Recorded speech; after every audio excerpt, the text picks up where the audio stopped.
I'm waiting at the bus stop. The rain is falling lightly and it's just about getting dark.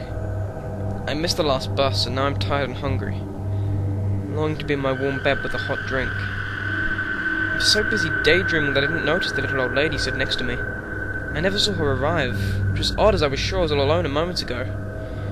The hood is up in her filthy raincoat, her posture hunched with her back to me, and clutched in her bony hand hangs a large red handbag.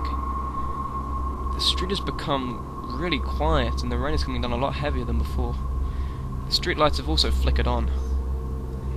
I'm impatiently glancing up and down the dark, deserted road for a sign of the bus when I notice something that alarms me. The stranger hasn't got any feet. Instead, they were just two stumps wrapped in bloodied bandages.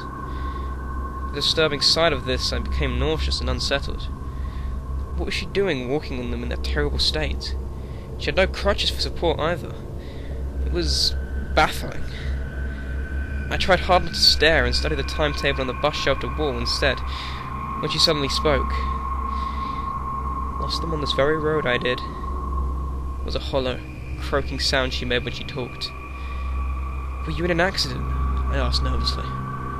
Hey, the bastard crushed him good, she replied bitterly, still with her back to me. I couldn't think of anything else to say. I was dumbfounded. The road was on a bleak stretch of countryside at the edge of town, but a single car had passed us for some time and I was feeling anxious and jittery. Where is that bus? I was considering walking to the next stop for the exercise and to be away from this strange lady with no feet when she suddenly spoke again. Be a dear and hold my bag. Sure. Is it too heavy or something? I asked, reaching out to take it from her. It was then that she turned to face me. I froze on the spot. A wave of cold terror came over me. A face. There was no face. No features at all, just a large gaping cavity. But still she spoke in that hollow voice. Be a dear and hold my bag. Be a dear. Her bloody stumps made a wet squelching sound as she stepped toward me. I fell backwards and hit the ground hard. I tried to scream, but all that came out was some hideous, animal-like, primal sound. My mind was reeling as she inched closer and closer to me. I couldn't move. I felt pinned down by fear, trapped and helpless. She then proceeded to open the bag and reveal its contents to my disbelieving eyes. Look! Look at what they took from me! She wailed.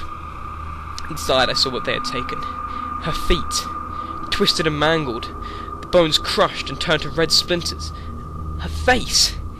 A torn, disfigured mask of ragged flesh stared at me from within that bloodied sack and it was screaming. It was screaming at me. Look!